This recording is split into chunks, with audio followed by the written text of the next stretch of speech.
Hoy día terminamos con nuestro libro de Deuteronomio. Vamos a ver el capítulo 33 y 34. El capítulo 33 es un pasaje poético, como el capítulo 32 que vimos el domingo pasado. Es un cántico, un salmo que deja grandes enseñanzas al pueblo, pero nuevamente en una forma sencilla para que se pueda, ¿qué? Memorizar, entender y memorizar, para que de esa forma sea más fácil enseñar también a las futuras generaciones. Y aquí en esta llamada bendición mosaica, así se llama este capítulo 33, lo que se muestra es como un ideal a lo que debería llegar el pueblo. ¿De acuerdo con qué? Con los sueños de Moisés.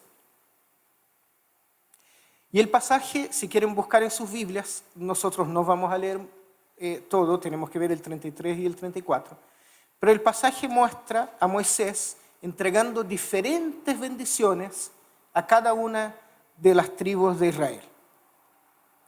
Y eso lo hace antes de morir, y entonces él es mostrado de alguna manera como un padre. Es una actitud muy patriarcal, la de bendecir y entregar distintas bendiciones a cada tribu. Como cuando uno va a despedir a los hijos, ya, hijo número 1, cuídate, no sé qué, tú no sé qué. Hijo número 2, tú te vas por otro lado, entonces mira y recuérdate que tienes que tomar, ¿no es cierto? Y así. Y las bendiciones que aquí son descritas como una especie de himno, cuentan que Yahvé salvó a su pueblo, nuevamente, que estableció en él su realeza, que destruyó a los enemigos y que dio a Israel la tierra donde pueden vivir seguros y protegidos.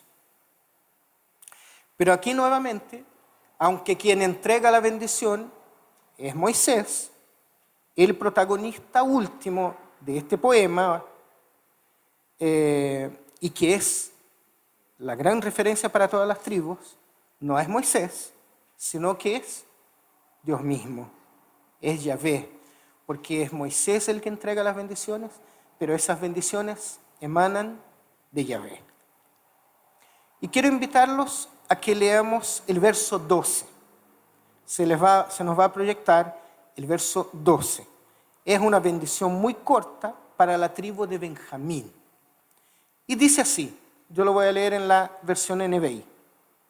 Acerca de Benjamín, porque él viene acerca de esta tribu, acerca de Benjamín, dijo, que el amado del Señor repose seguro en él, porque lo protege todo el día y descansa tranquilo entre sus hombros. Descansar entre sus hombros. La Nueva Biblia Viva, esta es la NBI, la Nueva Biblia Viva dice así, Él es el amado del Señor y vive con seguridad cerca de Él. El Señor lo rodea con sus cuidados de amor y lo preserva de todo mal. ¡Qué cosa más linda! ¿Cuánta profundidad en un solo versículo? La Biblia de las Américas, habite el amado del Señor, ¿quién? Benjamín, la tribu de Benjamín, en seguridad junto a aquel que te protege todo el día y entre cuyos hombros mora. Poesía. La metáfora del verso 12 es hermosa, miren. Yahvé lleva a Benjamín en sus hombros. Yo busqué algunos comentarios bíblicos, algunos se referían a cuando tomamos al niño. ¿Le has pasado a los papás de tomar al hijo y ponerlo acá cuando son chiquititos? Y entonces vamos al parque o vamos al circo y lo llevamos acá, ¿no es cierto? Como en UPA. Algunos comentaristas dicen que puede ser algo así lo que quiere decir el autor del texto. No sé, me parece que es hermoso, me parece que me hace mucho sentido, pero también me parece que el acto de llevar a un niño así lo voy a decir así, me parece que quizás sea muy moderno. Yo no sé si para 800 años antes de Cristo, los papás llevaban a sus hijos así, ¿me entiendes? Pero sí, quizás sea probable, y principalmente en el desierto, caminando por el desierto, ¿se fijan? Y el autor toma esa metáfora y lo plantea como Dios llevando a Benjamín. Qué cosa más hermosa. Nuevamente yo les he dicho, los autores hablan de Dios y ponen a Dios en sus lugares y espacios que para ellos hace sentido. Escriben desde sus propias vivencias, desde sus sentimientos humanos. ¿Se fijan? Porque lo que quiere el autor del texto bíblico es comunicar los atributos de Dios. Pero ellos solo pueden hacer eso en claves humanas. Entonces, cuando hablan de algo grandioso, hablan de las estrellas, del océano y así, ¿no es cierto? Y cuando tratan de hablar como acá del amor de Dios, de un Padre cuidadoso, dice, lo llevo a ti, te llevo en mis hombros. Pero dice eso no porque Dios es exactamente lo que dice el texto, sino que porque por medio de las metáforas, estos hombres van revelando lo que Dios es para nosotros, los seres humanos. ¿Cómo puedo morar entre los hombros? No tiene sentido eso.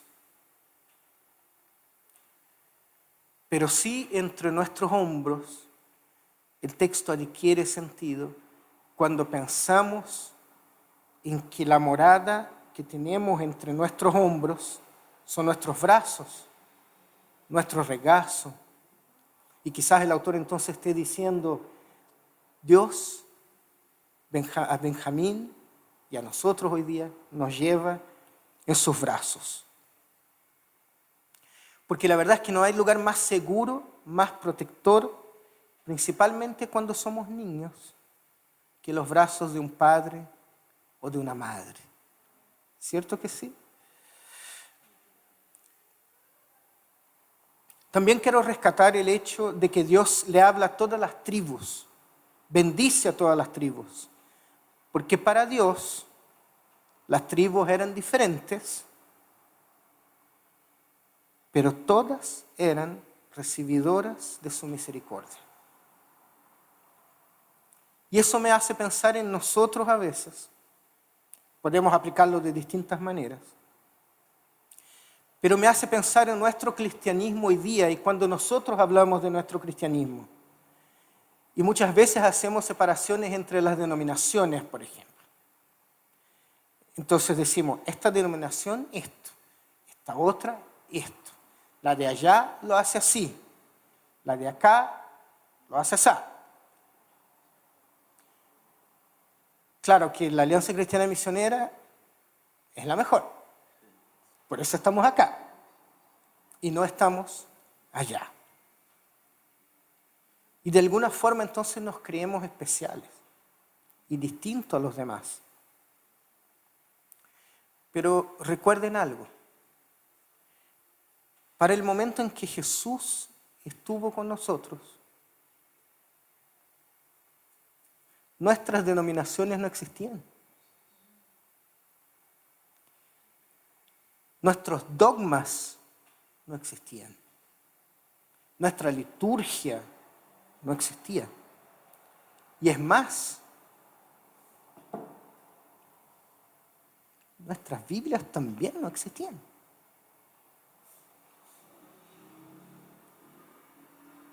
Y los que se creían especiales fueron los que fueron despreciados por el Señor. Mientras que los despreciados y desechados, estos fueron recibidos por Él. Entonces, seamos más humildes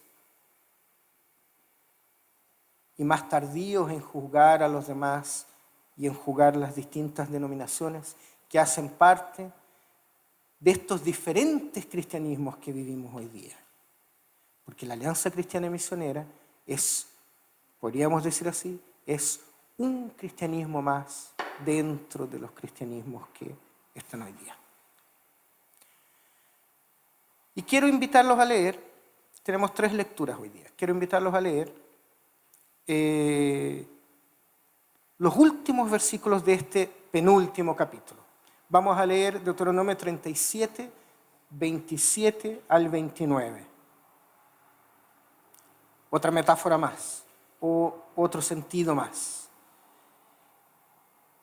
Dice, el Dios eterno es tu refugio, por siempre te sostiene entre sus brazos, expulsará de tu presencia al enemigo y te ordenará que lo destruyas. Vive seguro, Israel, habita sin enemigos fuera de Jacob. Tu tierra está llena de trigo y de mosto, tus cielos destilan rocío. Y miren el 29. Sonríele a la vida, Israel. ¿Quién como tú, pueblo rescatado por el Señor? Él es tu escudo y tu ayuda. Él es tu espada victoriosa. Tus enemigos se doblegarán ante ti y sus espaldas te servirán de tapete. Sonríele a la vida, Israel. Nosotros sabemos que la vida, y de hecho basta escuchar el momento de nuestras oraciones aquí, que sea de paso, yo agradezco tremendamente escuchar sus gratitudes y sus peticiones, porque les he dicho otras veces, es así que somos iglesia. No es diciendo que estamos bien y que está todo impecable. Pero nosotros sabemos que la vida entonces está llena de días malos. Y es por lo mismo que debemos recordar todos los días, aplicando este llamado que Moisés hace aquí a Israel, a nosotros. Somos llamados a sonreír a la vida. Porque ¿quién como nosotros, pueblo rescatado del Señor? Y de hecho para muchos y muchas en la vida cristiana es una lista de dogmas, de tradiciones y un sinfín de no. No haga esto, no haga esto otro. Pero muchas veces esa actitud de no y no y no solo nos esclaviza, nos pone cargas, piedras que cargamos, que lo único que hacen es que nos terminamos pudriendo por dentro. Andamos así como, no sonrientes, sino que así. Y andamos todo el tiempo mirando a quién, perdón que se lo diga así, a quién tirarle un versículo por la cabeza para que...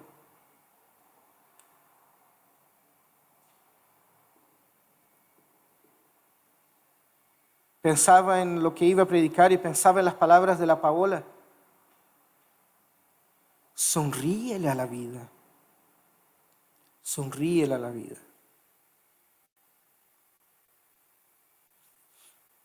Porque nosotros somos llamados por Dios a sonreír. No porque no tenemos problemas, sino que porque somos pueblo rescatado del Señor. Amén. Amén. Y ahora ya en el capítulo 34, quiero que leamos del 5 al 12. Tenemos que leer un pasaje más o menos largo porque aquí está terminando ya todo el libro. Aquí estas son las palabras finales del texto. Del 1 al 4 es algunas características geográficas de dónde pasa esto, pero dice así: y murió allí Moisés, siervo de Jehová, en la tierra de Moab, conforme el dicho de Jehová.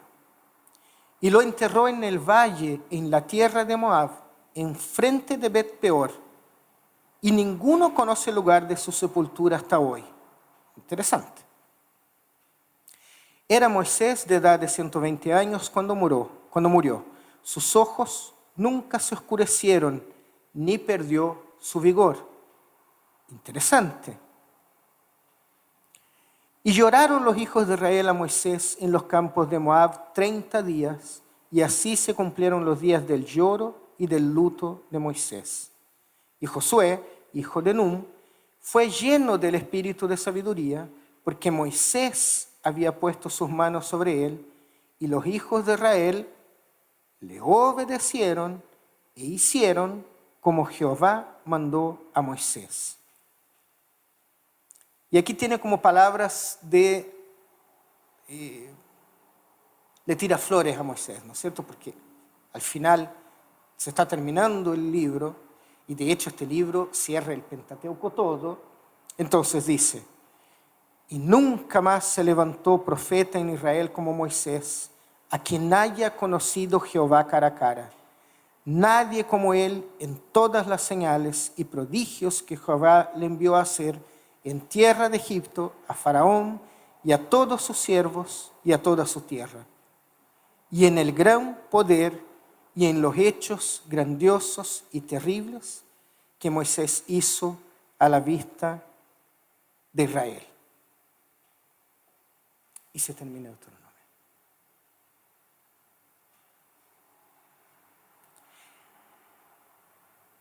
El libro se cierra con la muerte de Moisés, pero si ustedes se fijan, más que un final, es un nuevo comienzo. El comienzo de Israel en la tierra prometida. Entonces el Pentateuco termina en una especie de final abierto, tremendamente rico y esperanzador para las generaciones que vienen.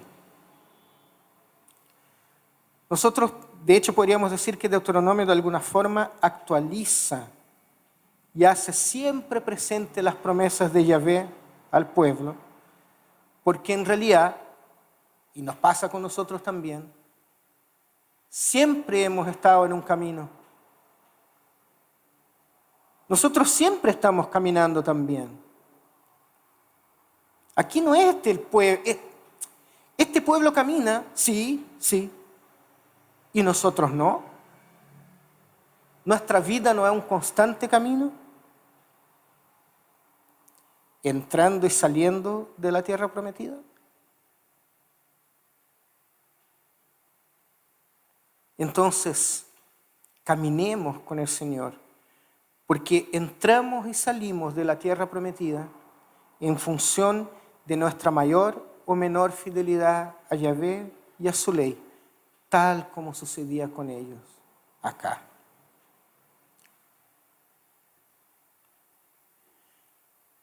Y del verso 9 en adelante tenemos del 5 al 8 la muerte de Moisés, aquí fue enterrado. Pero de 9 en adelante nos habla del cambio de mando entonces de Moisés a Josué. Josué fue lleno del espíritu de sabiduría, y los israelitas por su parte obedecieron a Josué. Entonces el cambio de mando, por un lado, concluye o cierra el Pentateuco, pero al mismo tiempo, como les decía, abre una nueva etapa en la historia de Israel. Y en esta etapa, otros líderes se levantarán para guiar y gobernar al pueblo, pero todos ellos tendrán que vivir, hablar y liderar de acuerdo con los preceptos de Dios. Entonces el libro llega al final. Con él llega al final la historia de un gran líder que fue Moisés. Y de alguna forma entonces Deuteronomio se convierte en el testimonio de la vida de Moisés. Porque todo el libro nos va contando las cosas no sé, que sacó a Israel de la esclavitud, que guió al pueblo por el desierto, que entregó la ley al pueblo. Y termina, de hecho, con una bendición de Moisés a cada tribu.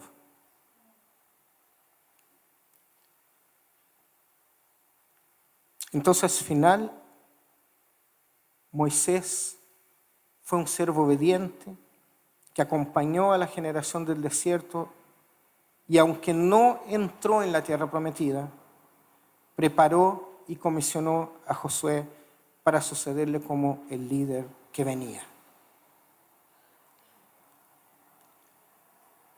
Interesante, yo les dije mientras leí el texto que dice, estas son libertades que me doy, ¿no? Moisés tenía 120 años, pero podríamos decir hoy día que estaba tiquitaca. El texto dice que Moisés no se sentía viejo, estaba bien, ¿no es cierto? Entonces Moisés pudo haber respondido a Dios en ese momento, oye, yo soy todavía fuerte, yo me siento capaz, ¿qué podría hacer este pueblo sin mí? Quiero estar con ellos y además tengo mucho más experiencia que el joven Josué. Pero Moisés acepta, decide hacerse a un lado, confirma a Josué y de hecho tiene palabras de consuelo y fortaleza al pueblo. Y en ese sentido, siempre es mucho mejor confiar en Dios que confiar en nosotros mismos. Y hay que saber cuándo hacerse a un lado, hay que saber, buscando a Dios constantemente, hay que saber que a veces uno tiene que dejar de hacer las cosas que a uno le gustaría para hacer lo que es la voluntad de Dios. Y el texto entonces se cierra en estos últimos versículos con esta idea de que no hubo hombre como Moisés. Tanto es así que los judíos hasta hoy esperan a que vuelva a levantarse un nuevo Moisés.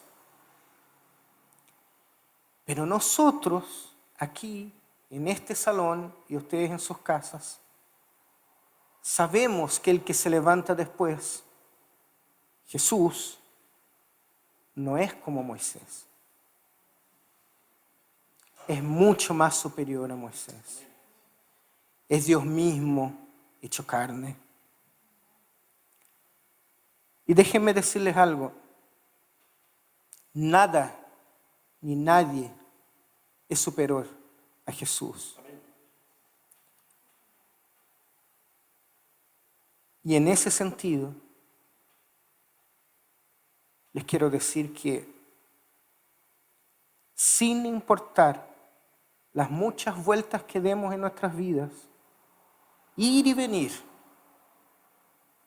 siempre llegaremos a donde mismo, a Jesús. Yo he dicho algunas veces eso a mis hijos, a mis 3 hijos.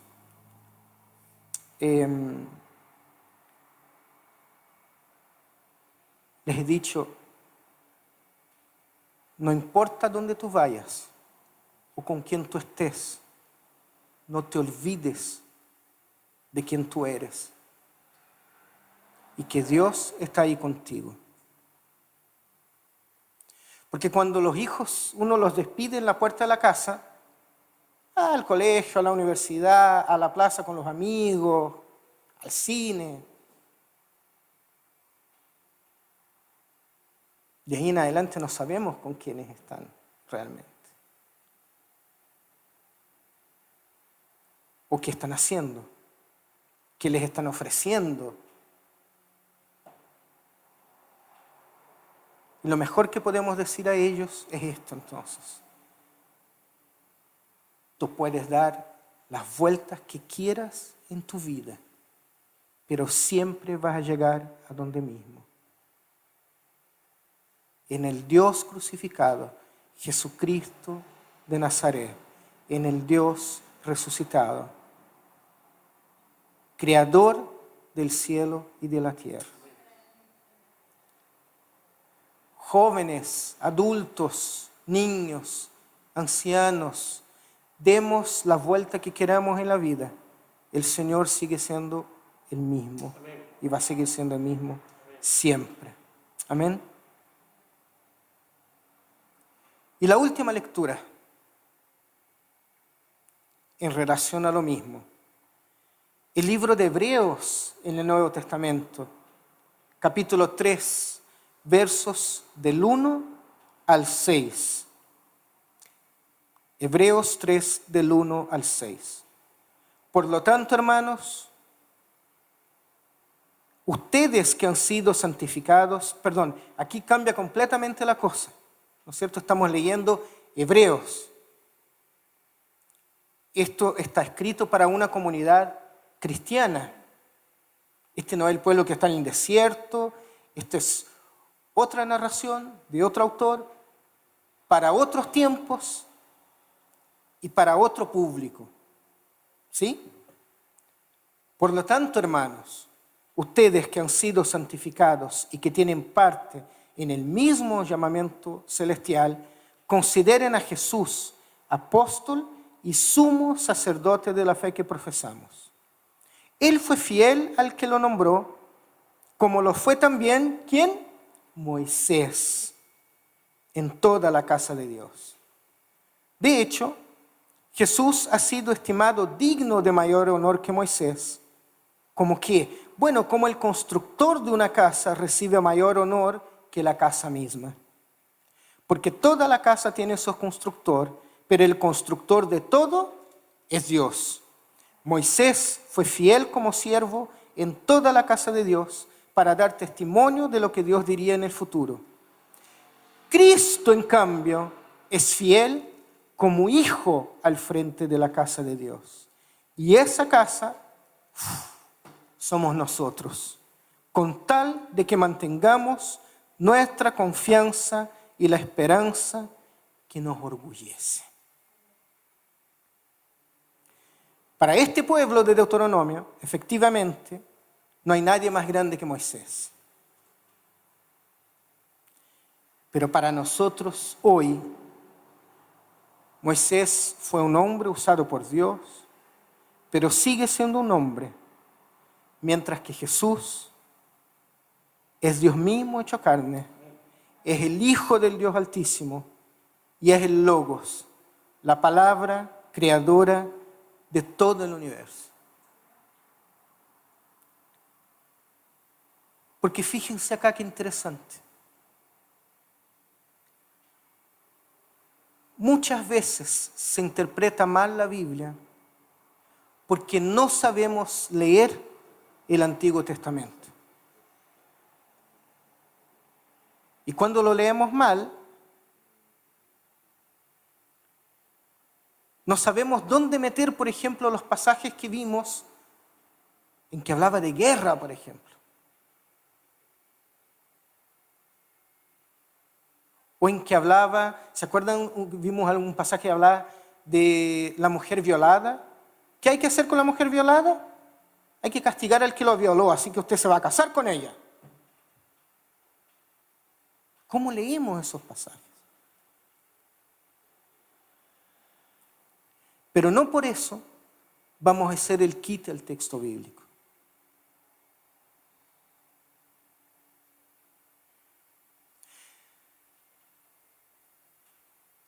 La predicación expositiva a la cual nosotros hemos optado como iglesia, y que es distinta de la Iglesia Providencia, porque esta predicación la escribo yo, sí, después de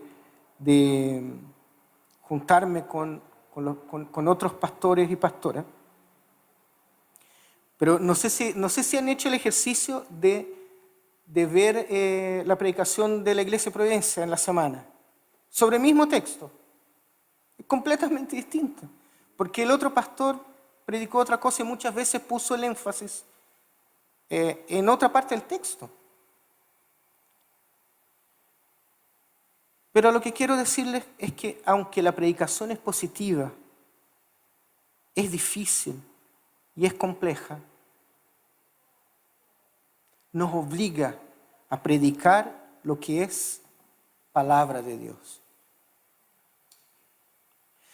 Hay otro tipo de predicación que se llama la predicación sistemática,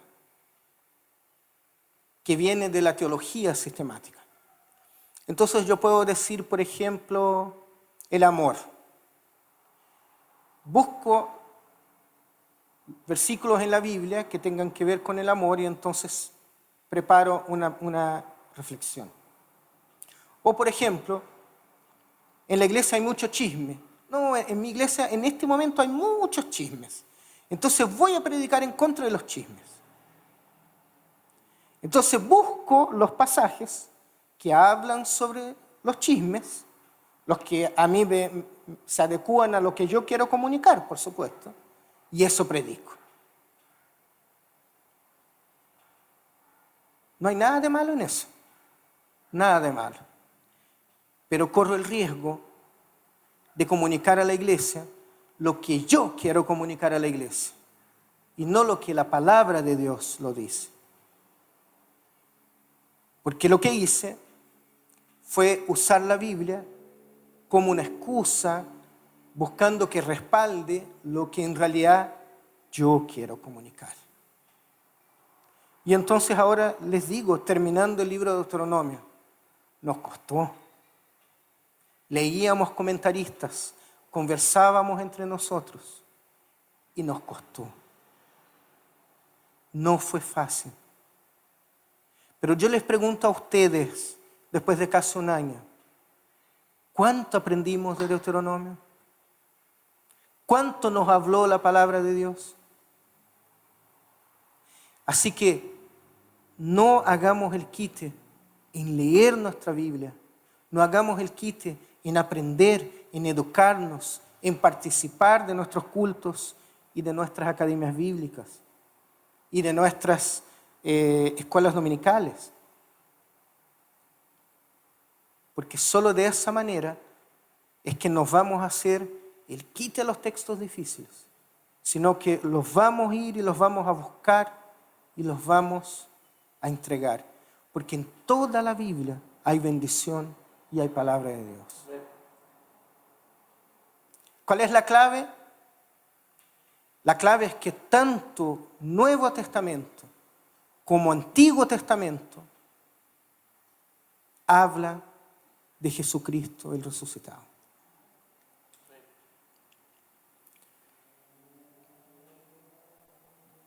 No hay otra forma, no hay otra manera de ver y de reflexionar respecto a los textos del Antiguo Testamento, sino que siempre viendo a Jesús y buscando a Jesús en ellos. Porque al final, tanto el Antiguo como el Nuevo comunican a Jesucristo, el Hijo de Dios.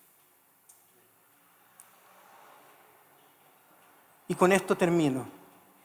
El carácter de Dios, fíjense, ¿por qué puedo decir lo que recién dije? Porque el carácter de Dios que se nos es revelado en Deuteronomio es que Dios, y díganme ustedes si no, es un Dios de amor, es un Dios que se preocupa por su pueblo, que lo saca de Egipto, que lo lleva a la tierra prometida y que lo hace todo eso siempre desde un sentido social, desde una intención comunitaria, involucrando a todos y todas, incluso a mujeres, niños, esclavos y extranjeros. Eso es lo que nos muestra Deuteronomio. Y eso no es diferente de lo que Jesús viene a decir siglos más adelante.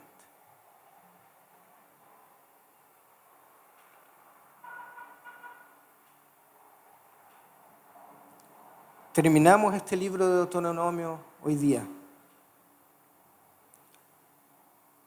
contentos porque la palabra de Dios nos sigue hablando. y nos va a seguir hablando todos los días. Yo he escuchado de jóvenes, no, yo ya no leo la Biblia, es que ya escuché, en la escuela dominical ya escuché 4 veces de David. Y yo, pero yo escucho, los ancianos llevan una vida escuchando de David. Y siempre descubren cosas nuevas.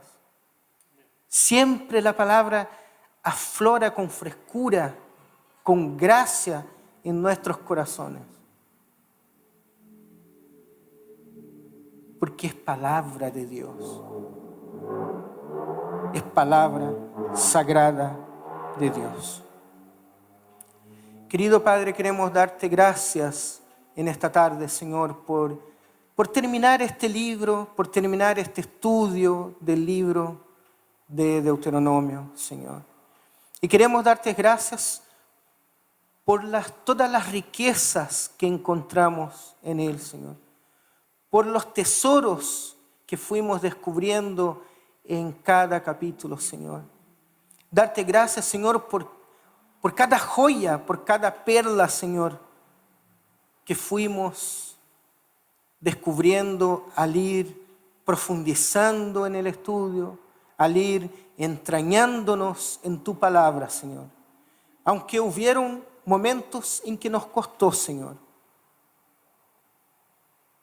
Nosotros, aún así, en oración a ti, fuimos bendecidos, Señor. Amén.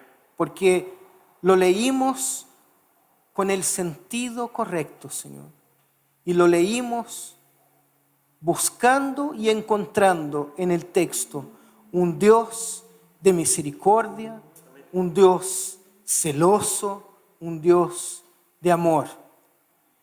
Que como dice ahora el final del libro, un Dios que nos quiere llevar como a Benjamín entre sus hombros.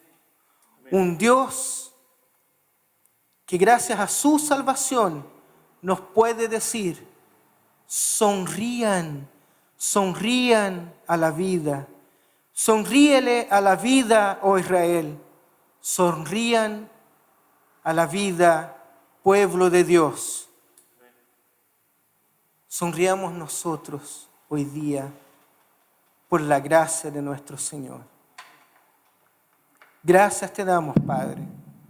Y bendice desde ya, Señor,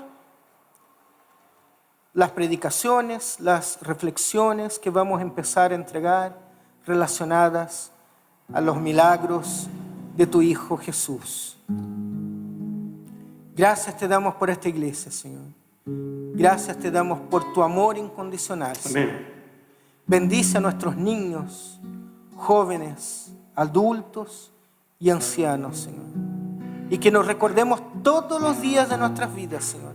Que sin importar qué hagamos o en dónde vayamos, tú estás ahí con nosotros, Señor.